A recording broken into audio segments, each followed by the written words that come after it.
Top quality और consistent performance के लिए सिर्फ सिल्वर पंप्स एंड मोटर्स, नाम याद रखना। ઊંઘતા આરોગ્ય વિભાગની બેદરકારીનો સૌથી મોટો પર્દાફાશ થયો છે। મહેસાણા બાદ બનાસકાંઠામાં સગર્ભાઓ સરકારી લાભથી વંચિત રહી હોય તે પ્રકારના સમાચાર છે। પીએમવીવાય અને નમોશ્રી યોજના હેઠળ સગર્ભાઓને લાભ માત્ર કાગળ પર જ છે। પાલનપુર, અમીરગઢ અને વડગામ સહિત અનેક વિસ્તારોમાં સગર્ભાઓ લાભથી વંચિત છે। 3 થી 4 વર્ષ બાદ યોજનાનો લાભ નથી મળતો। આધાર લિંક ન હોવાનું બહાનું કાઢીને આરોગ્ય વિભાગે તેઓને અટકાવ્યા છે। આના લાભથી દૂર રાખ્યા છે। સગર્ભાઓને મળતા લાભથી યોજનાઓમાં મોટા કૌભાંડની શક્યતાઓ પણ વ્યક્ત કરવામાં આવી રહી છે।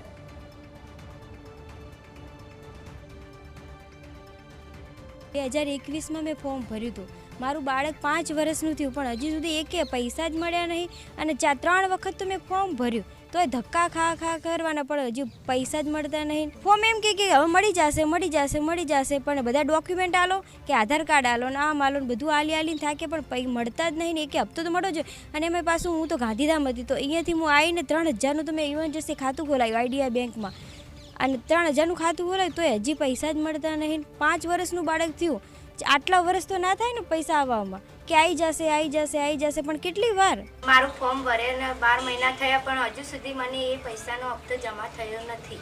મારું બાળક 12 મહિનાનું થયું પણ હજુ પૈસા જમા થયા નથી। ડોક્યુમેન્ટ કમ્પ્લીટ છે છતાં પણ ફોર્મ રિજેક્ટ થાય છે તો હજુ 1 રૂપિયાનો હપ્તો મળ્યો નથી મને। 4 વર્ષ પહેલાં ફોર્મ ભર્યું હતું પણ હજુ સુધી કંઈ પૈસા આવ્યા નથી। અમે 2-3 વાર ચેક કર્યું પણ ના પાડે છે કે હજુ આવ્યા નથી એકાઉન્ટમાં પૈસા। એમ 5માં બેઠો 4 વર્ષ પૂરા થયા, આગળથી નથી આવ્યા પૈસા હજુ એમ કહે છે।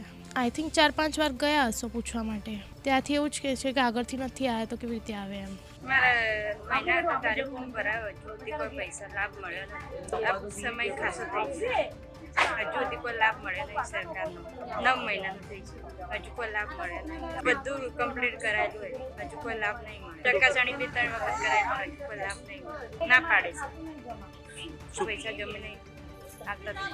હા, એ વાત આપની સાચી છે। એ ઘણી વખત એમાં લાભાર્થીના જે આધાર કાર્ડ જે હોય એને અવેલેબલ ના હોય અથવા તો એના આધાર સીધે કે બેંક જોડે લિંકેજ ના થતા હોય તેવા લગભગ 2500 જેવા લાભાર્થી જે છે તો એનું અમારી જોડે લાઇન લિસ્ટ છે અને લાઇન લિસ્ટ બી અમે નીચે પૂરતા કરવા માટે આપેલું છે અને ફરીથી એની કાર્યવાહી કરી અને એનું ફોર્મ ભરી અને એનું પેમેન્ટ જનરેટ થાય એ રીતની અમે કાર્યવાહી નીચે તમામને સૂચના આપેલી છે અને તમામ બહેનોને લાભ મળી જાય એ રીતની કાર્યવાહી હાલ ચાલુમાં છે।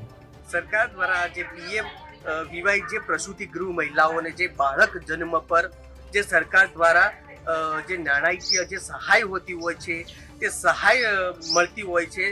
જે લાભ મળવાને પાત્ર જે મહિલાઓ હોય છે તેમને જે સહાય મળતી હોય છે પરંતુ જે હેતુથી અત્યારે જે પીએમવીવાય જે એપ્રુવલ સાથે જે નમોશ્રીની જે યોજના થકી જે કેટલીક પ્રસૂતિ ગૃહ જે મહિલાઓ હોય છે તેમને આ લાભ મળતો હોય છે। ત્યારે જે રીતે આ ફોર્મ ભરાતા હોય છે, ફોર્મ ભર્યા બાદ જે ચકાસણી થતી હોય છે, જે ફોર્મમાં જે ડોક્યુમેન્ટમાં ક્યાંક ને ક્યાંક કોઈ પ્રોબ્લેમ રહેતો હોય છે, પ્રોબ્લેમના જે અભાવના કારણે ડોક્યુમેન્ટમાં જે આધાર લિંક ના હોવાના કારણે પણ જે ફોર્મ છે તે રદ થતું હોય છે। પરંતુ મહિલાઓના જે આધાર કાર્ડ અમુક જે કારણો જે ડોક્યુમેન્ટ તમામ પ્રકારના જે ડોક્યુમેન્ટ હોય છે તેમાં ખામી હોવાના કારણે જે રિજેક્ટ થતું હોય છે। પરંતુ અત્યારે એવું પણ જાણવા મળ્યું છે અધિકારી દ્વારા કે જે મહિલાઓ હોય છે તેમને જે લાભ મળતો હોય છે, જે નાણાકીય પેમેન્ટ જે સહાયમાં આપવામાં આવતી હોય છે તે મળતી પણ હોય છે પરંતુ જે બેંકમાં જમા થતી હોય છે, જે આવતું હોય છે તે બેંકમાં જમા થતું પરંતુ તેમાં જે નામ હોય છે તે નામ નથી હોતું અને જેના જ કારણે જે લાભાર્થી હોય છે એમને ખબર નથી હોતી। ત્યારે અત્યારે જિલ્લા અધિકારીએ કહ્યું છે કે અમુક જે પેમેન્ટ હોય છે તે આવતા હોય છે ને અમુક જે ટાઈમ પ્રમાણે જે ડોક્યુમેન્ટમાં જે ખામી ના હોવાના કારણે જે પેમેન્ટ નથી મળતા એવું અત્યારે તો જાણવા મળ્યું છે। Ratansinh Thakor, news capital, Banas.